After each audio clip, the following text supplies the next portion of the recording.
About 12,000 years ago, the world was transformed when man set down the bow and picked up the plow.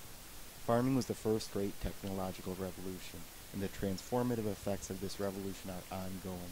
Less than a century ago, most labor was dedicated to farming, but now it takes just a small fraction of the workforce.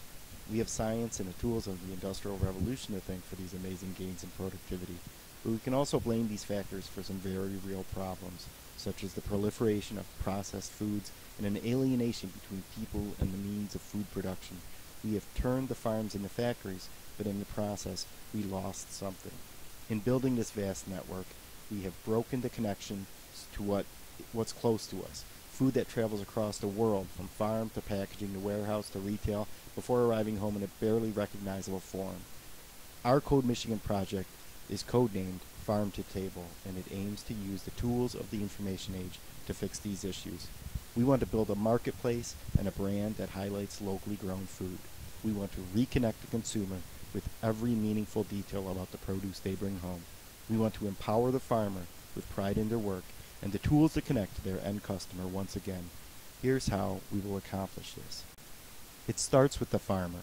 They will register with farm2table and receive our custom labels.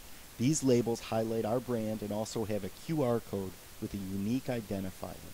Near harvest, the farmer can then record what will be picked, the time, the location, quantity, and all other data that would add value to the end consumer.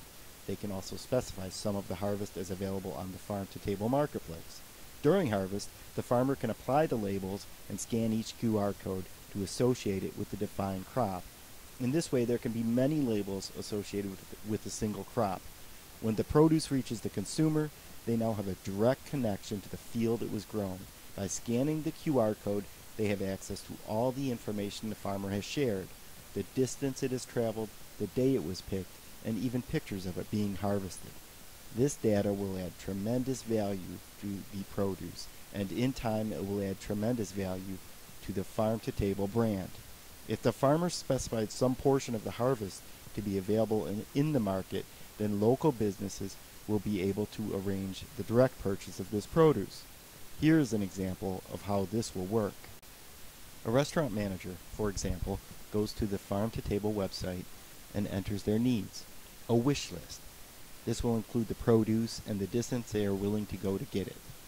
This list is matched against the crops that the farmers made available on the marketplace, and any matches are immediately relayed to the restaurant manager. They see the distance they'll need to travel to pick up the produce or the cost of delivery if available. If they choose to purchase, then they can do it online with a slight markup over the farmer's price. They will then be notified where and when they can pick it up or contact information to arrange delivery. If there is no match, then the restaurant owner's wishes are stored, so if they are met at a later date, we can notify them. Farmers will also see a refined list of wishes in case they want to work to fill a market niche.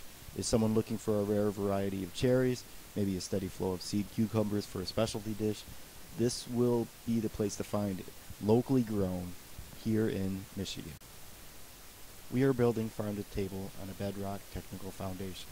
The service layer uses Azure Cloud and the .NET platform. We aim to have native apps for Android, iOS, and Windows, along with most functionality available from any web browser. Our team, Team Green, is made up of only 2 people at the moment.